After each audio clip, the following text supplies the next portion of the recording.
네, 안녕하세요. 방정환입니다. 그, 일단 저는 Y팀스라는 모여서 하는 싱가포르에 있고, 실제 이제 모바일 스타트업 비즈니스 자카르타에서 하는 그런 스타트업의 파트너로 있으면서 주로 이제 한국 중소기업이나 뭐 스타트업, 그다음에 뭐 대학들을 현재 진출시키는 그런 일들을 주로 담당해 오고 있습니다. 오늘은 여기 꽃피 끄낭안이라고 여기 말레이시아 계시니까 무슨 뜻인지 너무 잘 아시겠지만 제가 뭐 이렇게 한마디 하면 이제 꽃피는 아마 다들 짐작하실 거 커피란 얘기고 끄낭은 이제 한국말로 하면은 뭐 추억 이런 말이 될 것 같습니다. 그래서 이렇게 뒤에서부터 읽으면은 추억의 커피 이런 뜻인데 이런 이제 꽃피 끄낭안이라는 스타트업이 있습니다. 뭐 아시겠지만 이제 뭐 한 2010년대 이후로 그런 디지털 경제 붐이 불면서 스타트업이 디지털 경제의 그런 어떤 주역으로 큰 역할을 해왔고, 어차피 그런 비즈니스 자체가 결국은 사람이 하는 거고, 그렇기 때문에 이런 스타트업이 탄생하고 성장하는 그런 이제 사회문화적 환경이 중요한데, 그걸 바로 이제 인도네시아 그런 커피, 그런 문화와 연관이 됐습니다. 그래서 오늘은 이 두 가지 관점에서 좀 말씀을 드리려고 합니다. 그, 한국도 마찬가지고 이제 뭐 말레이시아도 마찬가지고 그렇지만은 제가 이제 한 10년 넘게 인도네시아 왔다 갔다 하면서 인도네시아 분들도 참 이렇게 커피를 좋아하는 것 같습니다. 커피를 마시면서 친구들과 뭐 가족들과 친지들과 이런저런 얘기를 나누고 여기 이렇게 좀 젊은 친구들이 어, 마시면서 얘기하는 것처럼 그런 문화가 발달이 되어 있는데 인도네시아 말로는 마우노피라고 이렇게 합니다. 그래서 마우는 영어의 이제 원트 그런 비슷한 뜻이고 응어피는 사실은 요거는 이제 약간 구어체적으로 쓰는 건데 더 정식으로 만일에 좀 더 격식 있게 쓴다면 마우 미눔 코피라고 할 것 같은데 이렇게 많이들 또 이렇게 줄여서 쓰더라고요.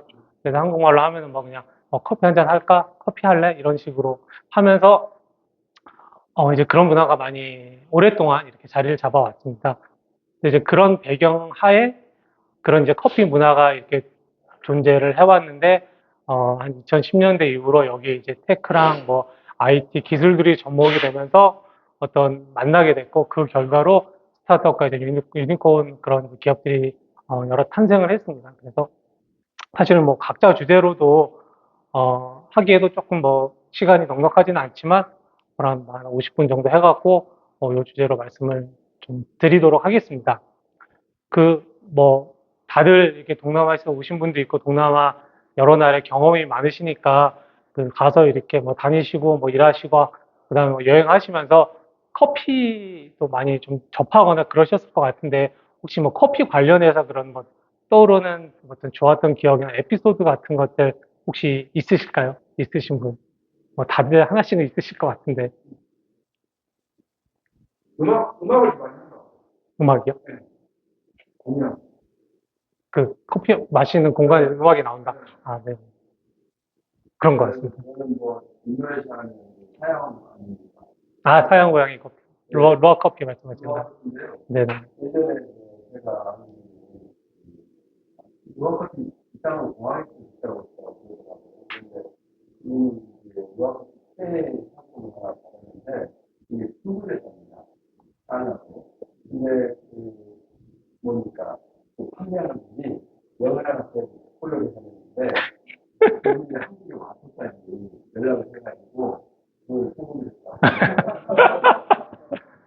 대단하시네요. 근데 제 경우는 뭐 인도네시아나 말레이시아나 터키를 사람도 하고 그러는데 실제로 한국 사람들은 이거 안 마시는 것 같아요. 그렇거든요. 근데 요즘 그렇게 네네. 말레이시아 어때요? 아메리카는 뭐 이게 한번 제너레이션 커피를 이렇게 일반적으로 그래요? 네, 그래서 거기는 아마 뭐 블랙 커피도 있지만 근데 화이트 화이트 네, 커피.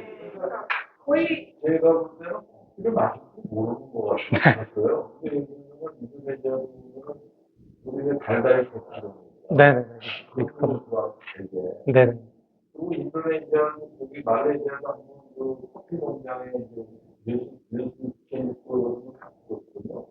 그래서 이제 커피 농장에 가서 이제 커피 빈 만들 때 깨고 친구들이 옛날 음, 그 도구 같은 거를 너무 싫어한다고 그랬어요. 그래서 이제 내가 그런 커피를 좋아해서 커피가 마실 수 있냐고. 또 커피를 못 가지고 온 거예요. 그래가지고 나가지고서는 인스턴트 커피를 해가지고 한 병을 갖다 주더라고요. 그런 경험이 있어요. 네, 뭐, 이렇게 다양하게, 카페가 네, 많아요. 인도네시아. 아유, 뭐, 엄청 많죠. 그래서 네, 좀 이렇게 다양한 경험을 하신 것 같은데, 기본적으로 그 동남아시아는 아시겠지만, 그 커피 문화의 천국이라고 제 생각엔 불러도 뭐 무방할 것 같습니다. 그, 뭐, 저도 그래서 그 꼭 인도네시아 아니더라도 이제 동남아시아 여러 나라 다니면은 개인적으로 이제 커피를 좋아하게 돼서 많이 찾아다니는데 이 왼쪽 사진 같은 경우는 베트남 달랏에 제가 갔을 때 어떤 이제 호수를 이렇게 내다보는 되게 분위기 좋은 그런 카페였는데 요 이제 베트남의 연유 커피가 유명하지 않습니까? 그래서 그런 거랑 시켰었고 그다음에 그 날씨가 아무래도 뭐 그렇게 서늘하진 않으니까 시원한 걸 마시고 싶어서 아이스 커피 얘기했더니 뭐 한국에서는 보통 아이스 커피 하면 이제 얼음이랑 같이 주면 이제 그 얼음을 이렇게 따로 주는 경우가 여전히 많은 것 같습니다. 베트남에서는 이런 경우를 했었고, 요거는 이제 내가 태국의 치앙마이에 갔을 때 갔던 카페인데, 이 리스트레토라는 커피숍은 그 월드 바리스타 챔피언이 직접 여기서 바리스타 일하는 상당히 유명한 그런 카페입니다. 그래서 한국 분들도 많이 가시고, 저는 여기서 실제로 그 스님들, 그 비구니 스님들도 한국에서 오셔서 이렇게 드시는 걸 봤었는데, 그 정도로 유명한 카페고, 제가 가장 기억에 남는 거는 여기 이제 이게 여기 앞에 이런 입간판 같은 게 있는데 보시면 알겠지만 아이스 커피 킬서 바리스타 그래갖고 아무래도 이제 커피는 기본적으로 뭐 에스프레소가 됐던 아니면 핸드드립 됐던 이제 고온 뭐 고압이 뜨거운데 뭐 한국 사람들도 그렇고 이렇게 와서들 이렇게 아이스 커피를 찾으면 이제 그런 커피 본연의 맛을 즐기기는 어렵고 이제 물과 얼음이 들어가지 않습니까? 그래서 뭐 손님들이 그렇게 찾는 건 어쩔 수 없지만 자기들은 가능하면 이렇게 좀 따뜻한 그 추출된 그대로를 마셨으면 좋겠다 그래갖고 요런 이제 해골 모양 요런 밑간판을 해놓는 게 기억에 납니다. 그래서 요런 기억들이 있고 그다음에 이제 인도네시아를 가면은 인도네시아도 정말 이제 다양한 그런 커피 문화를 그동안 경험을 했던 것 같습니다. 요거는 제가 오늘 제 강의 이제 정호재 박사님이 그 포스터 만들었고 이렇게 공유했던 이제 거기 보면은 거기 이제 제가 뭐 인도네시아 카페 산책이라는 전자책을 하나 썼었는데 거기 나오는 카페가 있습니다. 카페 뿔리나라고 발리에 있는 그런 카페인데 발리에서 뭐 최초로 그런 농업형 관광 에그로 투어리즘 이런 거를 얘기한 카페인데 거기 갔을 때 찍은 사진입니다. 여기 보시면 이렇게 8개의 잔이 나오는데 한 3개 정도는 이제 차가 나오고 나머지는 커피인데 다양한 종류의 뭐 그런 블랙 커피도 나오고 말씀하신 달달한 커피도 나오고 그러는데 기본적으로 뭐 제가 최근에는 가보지 않아서 정확히 모르겠지만 이게 다 무료로 제공됩니다. 8잔의 커피 시음이. 그런데 무료로 제공돼서 사실 이 뭐 발리 우붓의 이 좋은 그런 논이나 이런 전망을 보면서 즐길 수가 있고 근데 이제 이렇게 좋은 환경에서 8잔을 그냥 무료로 마시는 건 미안하니까 그리고 커피 자체도 퀄리티가 괜찮고 그래갖고 뭐 저도 그랬지만 대부분은 여기서 이제 추가로 더 맛있는 커피를 이제 제대로 된 걸 시킨다든지 아니면 나올 때 여기는 이제 커피 그런 제품들을 사갖고 오는 것 같습니다. 그래서 발리에서 이런 걸 봤고 그 다음에 요거는 혹시 인도네시아의 숯 커피를 들어보신 분이 계실지 모르겠습니다. 인도네시아 족자카르타에 갔을 때 족자카르타 기차역에 도착을 하면은 그냥 좀 늦게 저녁 되면 거기에 이제 이런 스트리트푸드 그런 야장 비슷하게 이런 그런 판이 쫙 깔리는데 거기서 이제 뭐 음식도 팔지만 이런 숯 커피라고 현지에서 조스 커피라고 얘기를 하는 이런 것들이 이제 많이 판매를 합니다. 여기 보시면 알겠지만 이 커피 히터 검은 블랙 커피에다가 이 수치를 이렇게 담가갖고 이렇게 해서 손님들한테 판매를 하는데 가격은 한국 돈으로 한 몇백 원 정도 했던 것 같습니다. 그래서 처음에는 뭐 어떻게 먹어 그러긴 하는데 먹어보면은 뭐 순간만 잠깐 뭐 약간 그런 게 느껴지긴 하는데 마시는데 별 문제는 없었던 것 같고 그리고 뭐 믿거나 말거나지만 이 자카르타의 인도네시아 가장 유명한 대학 중 하나인 가자마자 대학교라고 있는데 뭐 거기서 연구한 거에 따르면 이 숯이 커피 뭐 카페인 성분을 좀 흡수를 해서 몸에 이제 섭취되는 카페인을 줄여준다. 그래서 뭐 몸에도 나쁘지 않다 하는 뭐 그런 뭐 연구 결과도 있었다고 합니다. 그래서 이렇게 뭐 이거 말고도 더 많은데 일단 두 가지만 가지고 왔는데 이런 이제 재밌는 커피 이제 소비 문화를 경험을 했었고요. 그러고 나서는 이제 요 두 개는 그 이런 커피를 제품으로 판매한 거 아니고 이제 로스팅해서 판매하는 원두를 판매하는 생두나 원두를 판매하는 원두를 판매하는 그런 곳입니다. 요 이제 왼쪽 사진은 제가 이제 처음에 인도네시아 생활을 시작했던 게 그 반둥이라는 곳에서 시작을 했는데 거기 반둥 올드타운 구도심에 있는 이 꽃피 아로마라고 하는 그런 이제 로스팅 하우스입니다. 여기 같은 경우는 1930년에 처음 문을 열었거든요. 이제 거의 100년이 다 돼가는 정말 오래된 커피 하우스인데 제가 듣기로 이제 인도네시아 전역에 있는 그런 커피 재배 농자들이랑 계약을 해갖고 이게 다양한 생두를 공급을 받아갖고 본인들이 로스팅을 한 다음에 이제 판매를 합니다. 그래서 여기도 뭐 현지 그 반도에 계신 분들이 줄 서서 그렇게 사가는 그런 유명한 로스팅 하우스고 여기는 이제 자카르타에 있습니다. 여기 그 파사르 산타라고 그 자카르타 약간 남쪽에 보면 이제 바사르 산타라는 재래시장이 있는데 거기 지하 1층에 있는 두니아 코피라고 하는 로스팅 하우스입니다. 그 한국 분들 많이 하시는 블로겜 이런 데랑도 가까운데 그래서 여기도 이제 유명한 그런 하우스고 뭐 한국 분들도 사가시기도 하고 뭐 일본 분들도 많이 오시고 그렇습니다. 여기랑 여기 차이점은 여기는 그 아까 조금 전에 말씀드린 인도네시아 전역에서 계약 재배로 받은 그런 원두를 이제 그 생두들을 본인들이 이제 볶아갖고 이제 블렌딩한 그런 이제 뭐 단일 그러니까 파는 거는 기본적으로 이제 그 커피는 한두 개죠. 다만 그거를 뭐 그런 에스프레소 용인지 아니면 뭐 핸드드립 용인지 구분해서 이렇게 갈아는 주는데 그렇게 한다면 여기는 물론 그런 블렌딩 제품도 팔고 이 가게 이름을 거는 이제 시그니처 그런 것도 있긴 하지만 여기는 통들 이런 것들이 다 원두다 그래갖고 인도네시아 산지별로 그런 커피들을 이제 원콩을 판매를 합니다. 그리고 그 다음에 이제 그런 처음에 그 생두를 얻을 때 그런 뭐 건조하는 방법들, 뭐 습식법, 건조법 그런 거에 따라서도 이렇게 판매를 하는데 그래서 이렇게 여기서 실제로 이제 그 원두를 맛을 보고도 할 수가 있습니다. 당에다 알아주고요. 그럼 이 두 매장 같은 경우는 저도 뭐 올해는 안 가봤지만 가격도 상당히 저렴합니다. 그래서 보통 여기 서울에 있는 스타벅스 가서 그 200g짜리 원두 사는 가격에 한 50%, 5분의 1 정도면은 상당히 이제 퀄리티 좋은 걸 사실 수가 있습니다. 저 같은 경우는 제가 이제 반둥을 가게 되면 여기서 그리고 반둥 안 가고 자카르타만 있으면 여기서 늘 커피를 사갖고 와서 뭐 주변에 좀 선물도 드리고 특히 요즘 같이 더울 때는 집에서 이제 와서 그 갈아갖고 콜드브루로 많이 내려 마시고 그렇습니다. 그만큼 이제 인도네시아 인연 덕분에 이렇게 많이 즐기고 있는 것 같고요. 그 실제로 인도네시아는 네, 뭐 전 세계에서 이렇게 커피를 가장 많이 생산하는 나라 중에 하나입니다. 가장 많이 이제 생산하는 나라는 압도적으로 브라질이 제일 많고요. 그 다음이 또 동남아시아에 있는 베트남입니다.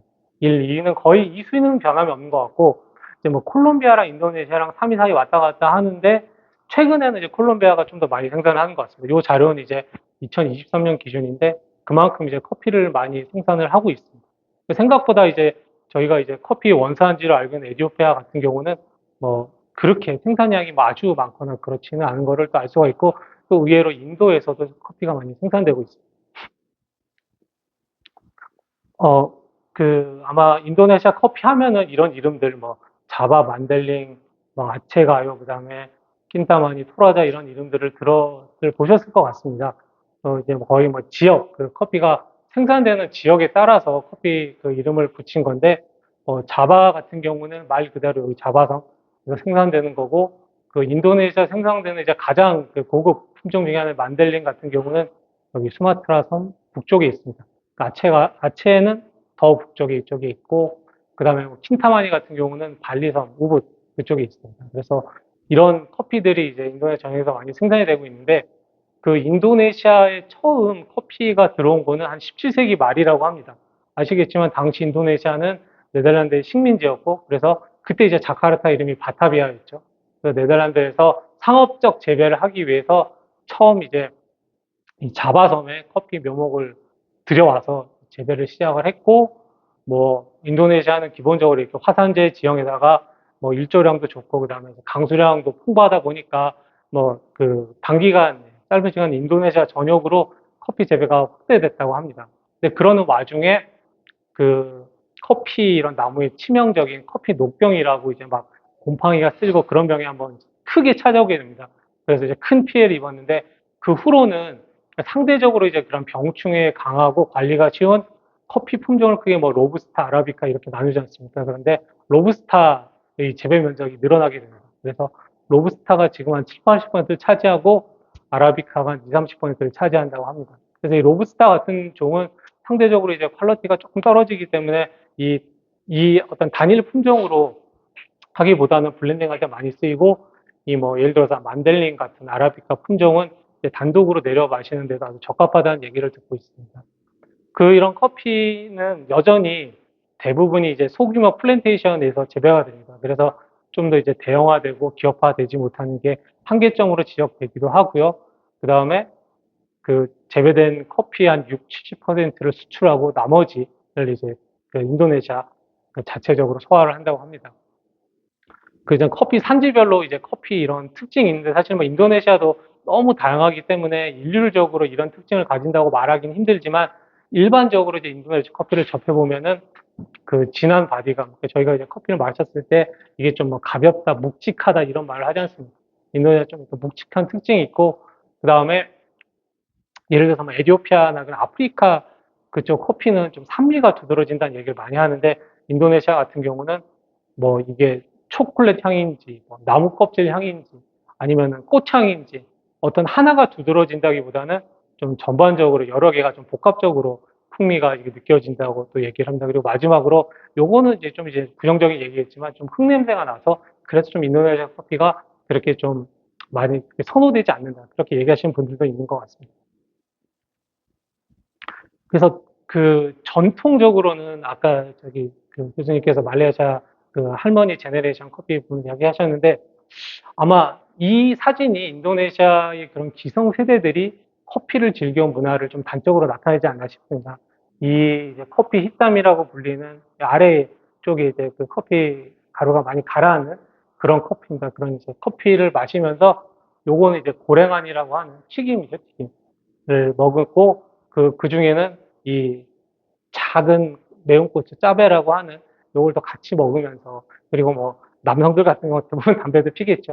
어쨌든 이제 이렇게 커피를 이제 많이 소비를 해 왔습니다. 그건 이제 사람 기호에 따라 조금 다른 것 같아요. 하는 사람들이 아닌 데 있는데. 네.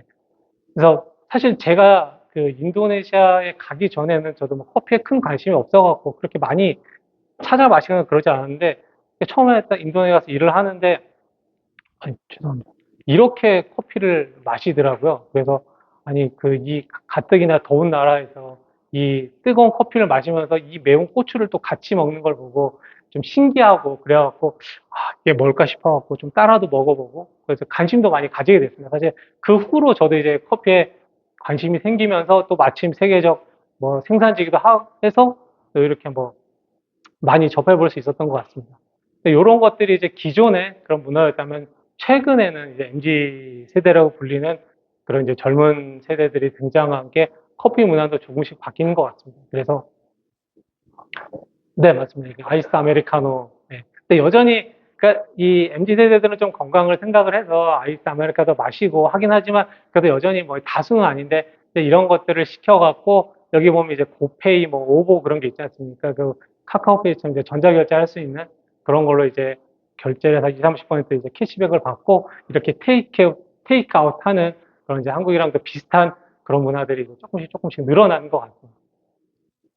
여기까지 인도네시아 이제 커피 문화나 이런 것들을 좀 말씀드렸고, 이제 그 테크랑 그 만나를 가기 전에 그 이제 동남아시아 어차피 뭐 제가 다 모두 너무 많은 걸 말씀드릴 그런 뭐 시간은 없지만 이제 그런 어떤 테크 스타트업 유니콘들이 등장하게 된 그런 배경에 대해서 간단하게 좀 말씀을 드리도록 하겠습니다. 뭐 스타트업은 뭐 사실 뭐 전 세계에서 뭐 한 2000년대 중반, 2010년대부터 뭐 이제 디지털 경제와 성장과 함께 엄청난 성장을 해왔는데 제가 이제 인도네시아에 있으면서 느낀 거는 한 2015년, 16년, 2010년대 중반 정도부터였던 것 같습니다. 이제 스타트업도 이제 처음에는 이제 미국이나 이제 북미에서 먼저 이렇게 나타났는데, 당시에 이제 그 당시에 뭐 2010년대 전후로 북미에서 그런 것들, 뭐 예를 들어서 우버나 에어비앤비 이런 것들이 처음 나타나서 성장하는 걸 본 그때 그 동남아시아 사람 중에서 예를 들어서 뭐 미국에서 그런 아이비리그 대학에서 공부를 하고 있던 유학 중이던 그런 사람들이 젊은 사람들이 이걸 보고 우리나라에도 이제 공부가 끝나고 이제 자국에 돌아가면은 이런 걸 한번 그 나라에도 들여와 봐야겠다 생각을 해서 한 2010년대 전후, 2010년대 초 정도에 이제 많이 들어오게 됩니다. 그래서 그 사람들이 그런 이제 그 각 나라 특성에 맞는 스타트업을 시작을 했고, 이제 그런 미국이나 유럽에서 조금 이제 성장을 한 그런 VC들이나 이제 그런 투자자들이 이번에 이제 동남아시아로 가보자 그래갖고 한 2010년대 중반 정도부터 이제 투자금들이 이제 많이 몰리기 시작을 합니다. 그래서 저도 이때 기억을 나는 게 한 2015년 이때서부터 16년부터 그 어떤 자카르타의 그런 쇼핑몰이나 그런 데를 가면은 그런 이제 스타트업들, 처음에 이제 모빌리티 스타트업들이 많았는데, 뭐 그런 고잭이나 그런 데들이 어떤 부스를 차려갖고 자기네들 비즈니스를 홍보를 하거나 아니면 투자받은 돈으로 마케팅을 이제 상당히 세게 하는 모습들이 목적이 됐습니다. 예를 들어서 뭐 그런 헬멧 같은 걸 여기 뭐 고잭 이렇게 쓰고 다니는 헬멧을 오토바이 택시 기사들이 많이 하고 다녔고요. 그래서 이때서부터 이제 본격적으로 스타트업이 성장을 하면서 펀딩도 늘어나기 시작합니다. 그래서 보시면 아시겠지만 이렇게 쭉 늘어나다가 2020년 이제 코로나 터지면서 잠깐 이렇게 주춤을 했습니다. 그래서 사실 이때는 다들 위기감을 느꼈는데, 뭐 아시겠지만 오히려 역설적으로 이제 코로나 때 그런 비대면 경제가 엄청나게 활성화가 됐지 않습니까? 다들 뭐 이렇게 딜리버리 해서 음식 시켜 먹고, 뭐 한국 같은 경우는 이제 뭐 쿠팡이나 뭐 마켓컬리 이런 걸로 주문을 하고, 그렇게 하다 보니까 오히려 이제 비대면 경제가 활성화되면서, 그리고 또 당시에 이제 그런 경기 침체 같은 걸 걱정을 했던 그 정부들이 거의 앞다퉈 금리 인하를 하면서 사실 이제 좋은 조건으로 투자를 많이 이렇게 받을 수 있게 되다 보니까 그런 이제 유동성의 힘으로 그 동남아에서 스타트업 펀딩이 이제 폭증을 합니다. 그래서 2022년까지 그러다가 이제 점점 이제 코로나가 일단락되면서 이제 그런 사람들이 다시 비대면이 아닌 대면으로 좀 돌아가고, 그런 저금리 환경도 다시 좀 고금리로 옮겨가면서 최근에 이제 경기 침체의 논란까지 있다 보니까 다시 이제 이런 것들이 좀 투자가 줄어들면서 뭐 2024년 이제 1분기 기준으로 해갖고 이렇게 많이 줄어들었습니다.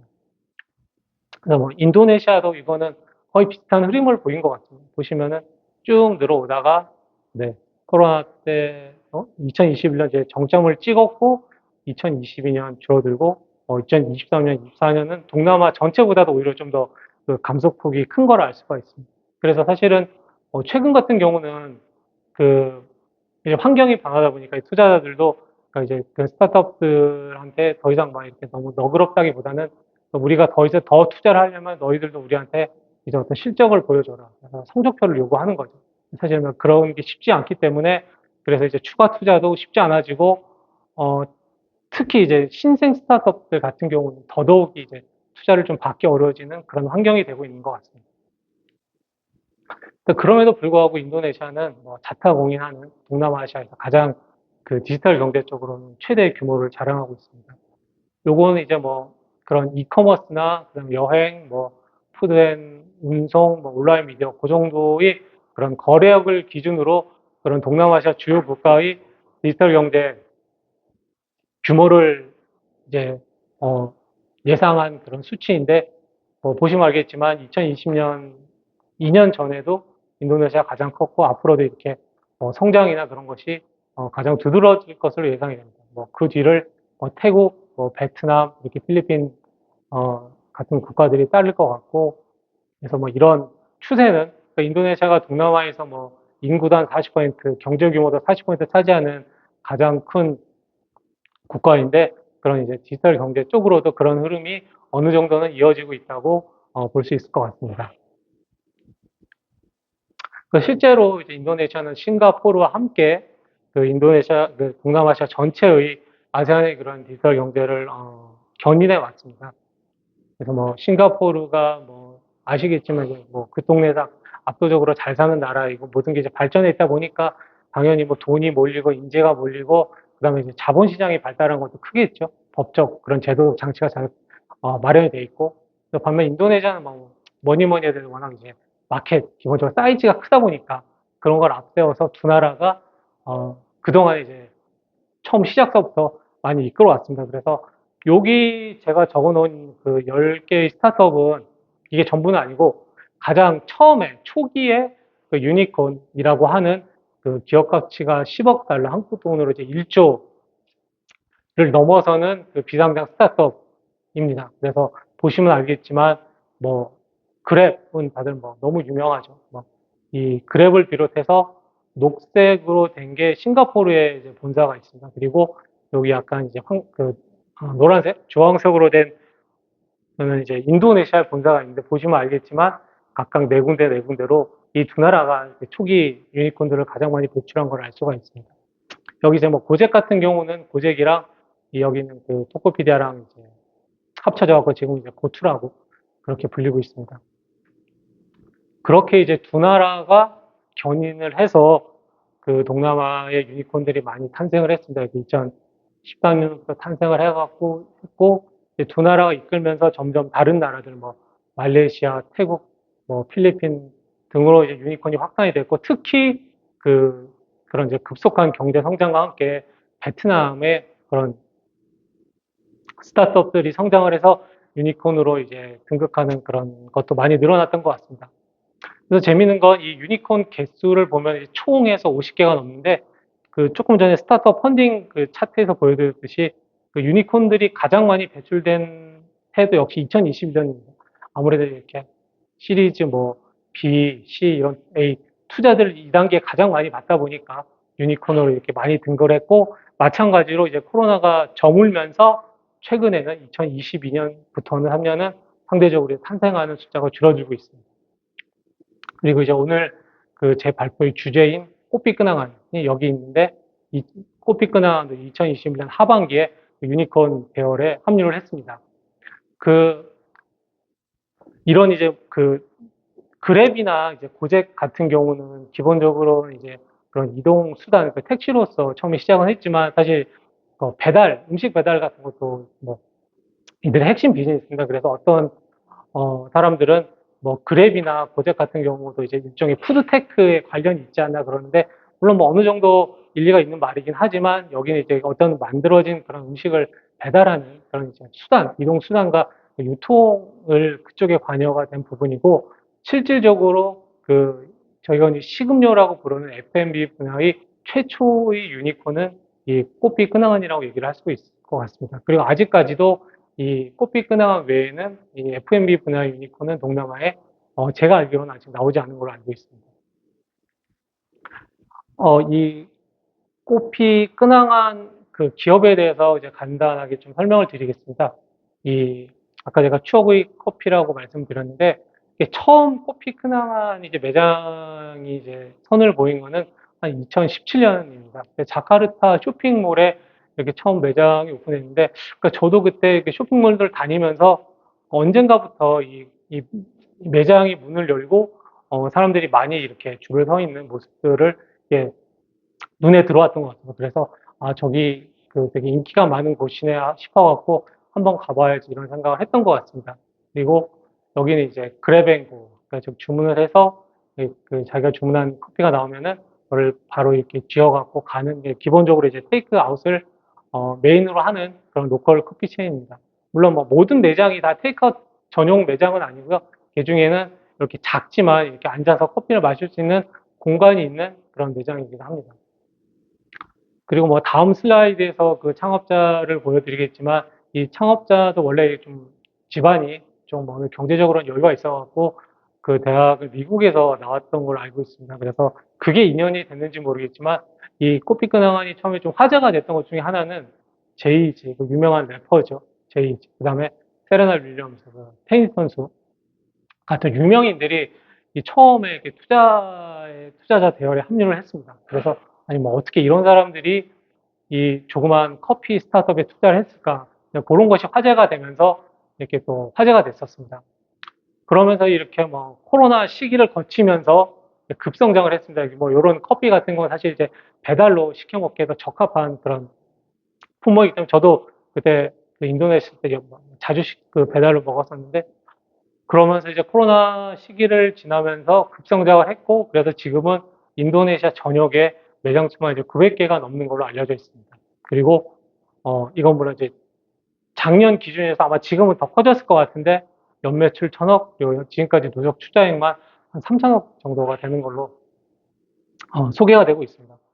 그 제가 아까 여기서 보여드렸던 그 변화하는 커피 문화에서 이 테이크아웃 커피를 판매하는 여기 포레 커피라고 하는데 여기가 사실 이 커피 끈항안보다 이제 조금 늦게 이렇게 나왔던 그런 이런 저가형 커피 체인입니다. 그래서 이런 것들이 이제 잘 되는 걸 보고 지금은 이 두 업체 외에도 여러 개의 비슷한 컨셉의 그 커피 한국으로 치면 뭐 메가 커피, 백다방 뭐 이런 것들이 많이 생겨갖고 인도네시아에서 그 저가 커피 열풍이 불고 있는데 여기가 이제 그 가장 선구자라고 말씀을 드릴 수 있을 것 같습니다.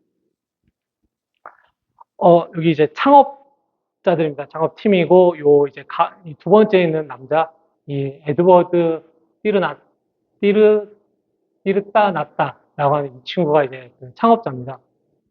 뭐, 제가 이 친구 인터뷰한 기사를 한번 읽어봤는데, 원래도 이제 뭐 창업 이런 데 관심이 있었는데, 이제 먼저 미국에서 대학을 졸업하고, 그리고 이제 돌아와서 처음에는 이제 그 티하우스, 차집 같은 걸 했다고 합니다. 근데 한 2년 정도 했는데, 아마 거기서는 그렇게 원하는 만큼 이제 성과를 내진 못했던 것 같고, 그러다가 이제, 그런 와중에 이 팀들이랑 뭐 이렇게 뭐 고민을 보면서 그 스타벅스 같은 데를 이제 보다 보니까, 아니, 왜 이렇게 보통 이제 인도네시아 그 분들이 그 대대로 마셔온 이런 종류의 커피는 사실 가격이 당연히 되게 저렴한데, 사실 스타벅스 같은 경우는, 한국이랑 비교해보면 약간 저렴하긴 하지만 사실 이렇게 저렴하진 않습니다. 아이스 아메리카노 한 잔에 제 기억이 맞으면 한국 돈으로 한 3,000원대 후반 뭐 그 정도 했던 것 같은데, 이제 인도네시아 분들의 일반적인 뭐 소득 수준이나 그런 걸 생각해 보면은 사실 좀 이제 비싼 게 사실입니다. 그래서 이렇게 그렇게 비싼 커피를 마셔야지 우리가 이런 것들을 조금 더 이제 저렴하면서도 그 괜찮은 퀄리티로 공급할 수 있지 않을까 이런 고민을 하다가 이제 공동 창업자들이랑 이거를 창업을 했습니다. 그러면서 그 인터뷰에 보면은 그 지금까지 이렇게 급성장으로 비결로 이제 뭐 기술 기반, 그러니까 테크를 도입했다는 거죠. 그 다음에 이 지역 밀착형, 뭐 조금 이제 유식하게 얘기하면 하이퍼 로컬이라고 하는 그 두 가지를 꼽았습니다. 사실 뭐 기존에 이런 그 커피숍들 같은 경우는 어떤 뭐 여기서 이런 뭐 어떤 재고 관리라든지 매출 관리라든지 뭐 이런 게 사실은 그렇게 잘 되지는 일반적으로 않지 않겠습니까? 그런데다가 특히 커피 같은 경우는 특히 이제 뭐 신선도나 품질 관리가 대단히 중요한 그런 식품인데 그런 것도 당연히 잘 안 되고 그렇다 보니까 약간 품질이나 이런 거에 대해서 좀 일관성이 떨어지고 그런 문제들이 있었는데 그럼 자기들은 어떤 그런 테크 이런 IT 이런 걸 도입을 해서 그런 거를 좀 더 이렇게 뭐 일관성을 유지하고 그런 생산성을 향상시키는데 한번 초점을 맞추겠다. 그래서 이런 거가 이제 하나의 요소고 두 번째는 그 지역 밀착형으로 접근을 했다고 합니다. 그러니까 하이퍼 로컬이 조금 이제 낯설게 들리실 수 있을 것 같은데 제가 당근 마켓을 예를 들어 보면은 당근 거래 경험은 많이들 있으실 것 같은데 제가 만약 여기서 뭐 지금 요 포인터를 뭐 누구한테 이제 뭐 필요 없어 판매한다 그러면은 여기 지금 제가 있는 위치는 장교동이지 않습니까? 그러면은 이걸 판매하는데 서울시도 아니고 중구도 아니고 장교 1동 뭐 예를 들어 장교동, 장교 1동, 장교 2동 더 이렇게 좁게 들어가면 그러니까 기본적으로 어떤 그런 스타벅스 같은 그런 어떤 글로벌 균일하게 적용되는 스탠다드라기보다는 어떤 지역, 동네 기반 그런 그들의 선호에 맞는 취향에 맞는 그런 식으로 접근을 한다는 뭐 그런 식으로 해석을 하시면 될 것 같습니다. 내 주변, 내 이웃이 뭘 좋아하는지 보고 그들의 니즈에 맞추자. 그래서 그런 식으로 접근을 했는데 그 단적인 예가 저는 이 메뉴판에 있다고 생각을 합니다. 이게 초창기 메뉴판이고 좀 사진 상태가 제가 찍은 거라서 사실 그렇게 클리어하진 않는데 아마 지금은 좀 바뀌었을 겁니다. 가격도 그렇고. 근데 이 보시면은 그 말레이시아 지문은 뭐 무슨 뜻인지 잘 아시겠지만 예를 들어서 여기 지금 그 가장 요 위에 있는 메뉴가 그 이름이 꼬피 끄낭한 만단입니다. 그 만단이 그 바다로 이제 뭐 옛날 뭐 이전에 있었던 그런 거를 의미하기 때문에 이거 같은 거는 이제 뭐 옛 추억의 옛 기억의 커피 이런 이름이고 그 다음에 한 칸을 다음 메뉴를 보시면은 여기는 꼬피 만단 무니까입니다. 그 만단은 예전이라고 말씀드렸고 무니까는 이제 결혼이라는 말입니다. 그러니까 요걸 이제 만약 영어로 하면은 익스 메리 그러니까 예전에 그런 예전 결혼의 커피 뭐 그런 뭐 겠고 그 다음에 또 하나 내려오면은 잘 보이진 않지만 이거는 뽀삐 끄낭한 마살알루라는 뜻입니다. 마살알루는 이제 과거라는 말이니까 뭐 과거의 추억의 커피 뭐 이런 식으로 해갖고 어떤 논리적이거나 뭐 이성적인 그런 이름은 아니고 그냥 되게 직관적이고 좀 감성적이지 않습니까? 딱 들으면은 뭐 그런 느낌이랑 비슷한 거죠. 그래서 또 실제로 이 메뉴들도 물론 여기 그 마사랄루 커피에 보면 아메리카노도 있긴 하지만 대부분이 이제 흔히 생각하는 그런 달달한 커피류들이 많습니다. 그래서 처음 접하는 사람들이 이 제목 뭔가 재밌고 약간 막그 옛날에 뭔가 추억을 불러일으키네 하는 그런 식으로 좀 편하게 접근할 수 있었던. 그러니까 그 인도네시아나 이런 쪽에 이제 좀 정서에 맞는 그런 식으로 네이밍을 하면서 초기에 이렇게 접근하지 않았나 싶습니다. 그래서 뭐 이런 뭐 마침 그 테이크아웃 문화가 필요했던 시기도 있고 가격도 뭐 괜찮고 또 달달한 커피 맛도 있지만 요런 식의 그 하이퍼 로컬한 접근도 처음에 이렇게 붐을 일으키고 성공하는 데 이제 주요했지 않나 싶습니다. 그 저희 그 지지난주에 그 고영경 박사님이 발표를 하실 때도 그 뭐 인도네시아가 그렇고 동남아 전반적으로 그런 뭐 큰 기업들은 있지만 어떤 세계적으로 이제 알려진 그런 기업들 어떤 아주 좀 뛰어난 기술을 갖고 있다거나 혁신이 있다거나 그런 기업들은 상대적으로 이제 적다고 얘기를 했는데 그 인도네시아도 마찬가지인 것 같습니다. 뭐 인도네시아의 그런 오래 그 전통적인 패밀리 비즈니스 뭐 재벌들 대기업들도 뭐 아시겠지만 대부분이 뭐 금융이나 부동산 유통 아니면 저기 뭐 그런 천연자원 개발 이런 쪽에 초점을 맞추다 보니까 굳이 이렇게 뭐 혁신이나 아니면 어떤 그런 고부가가치 그런 제품을 만들지 않더라도 본인들이 얼마든지 이렇게 영위할 수 있기 때문에 그런 거에 상대적으로 좀 소홀했지 않나 싶은데 사실 이런 이쪽 F&B 분야도 크게 다르지 않은 것 같습니다. 물론 뭐 이제 뭐 인도네시아를 보면은 그 뭐 인도미라고 하는 그 유명한 이제 인스턴트 누들이 있지 않습니까? 그거 같은 경우는 전 세계에서 가장 많이 소비되는 라면이고 그래 전 세계에서 많이 수출이 되고 제가 알기로는 나이지리아 같은 공장에도 공장이 있다는 걸 알고 있습니다. 그 정도로 하기도 하고 그 다음에 요 사진에는 꼬피꼬라는 사탕 이거 아마 몇 년 전에 한국에 그 송중기 씨가 나왔던 주연을 했던 빈센조라는 TV 드라마가 있었는데 제가 이거를 그때 즐겨봤었는데 그 언젠가 딱 보다가 이제 꼬피꼬가 나오는 겁니다. 인도네시아 사탕 브랜드인데 커피 사탕. 그래서 좀 신기하기도 하고 좀 놀라갖고 사진을 찍었었는데 뭐 꼬피고 같은 사탕도 한국에 수출이 되고 심지어 이 기업은 그때 아마 그 이제 그 한류 드라마 그런 차원에서 여기에 이제 뭐그 공식 후원 스폰서의 이름도 올렸었습니다.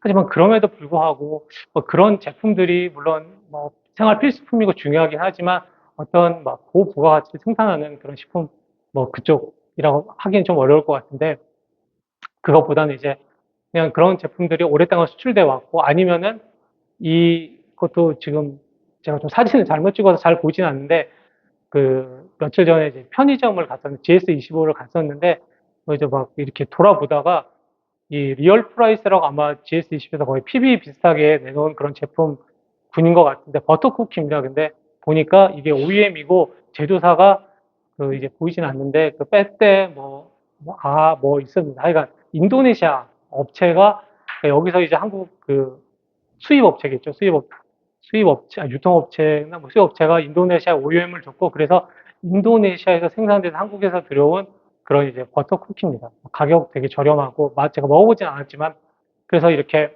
그냥 계속 어떤 단순 제품들을 오랫동안 수출을 하거나 아니면은 OEM 같은 걸로 이렇게 다른 나라들에게 수출해 왔는데 근데 그런 것들이 이제 대부분 아직까지 현실이란 점에서 볼 때 저는 사실 이제 꽃빛 끈항안이 글로벌 브랜드로 이렇게 도약하겠다고 하는 시도 자체가 되게 좀 이렇게 좋아 보였습니다. 그래서 제가 지난달에 말레이시아 그 쿠알라룸푸르 출장을 갔다 왔었는데, 아, 그래요? 저는, 저는 한 7월 초 정도였던 것 같아요. 예.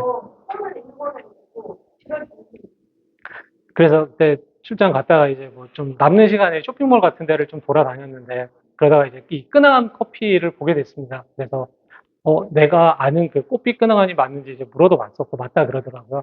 그래서 들어보니까 알아보니까 그 이제 작년 하반기에 싱가포르랑 말레이시아에 진출을 했다고 합니다.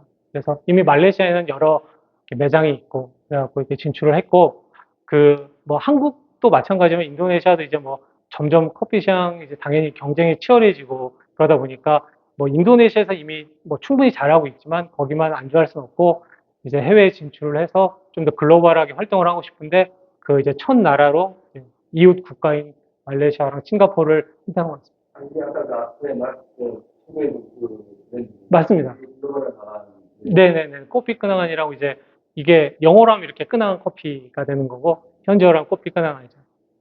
그래서 이렇게 나갔습니다. 그래서 그 조금 전에 말씀드린 그 하이퍼 로컬이나 지역 밀착형을 이 해외 진출에서도 그 컨셉을 유지한다 그러더라고요. 그러니까 예를 들어서 그 같은 뭐 좀 달달한 커피라 그래도 인도네시아 사람들이 좋아하는 달달함과 말레이시아 사람들이 좋아하는 그 달달함, 그리고 싱가포르 사람들이 좋아하는 그 달달함은 조금씩 다를 거기 때문에 그런 거를 자기들은 좀 파악을 해서 맞춤으로 그런 그 커피를 만들어서 공급을 하겠다.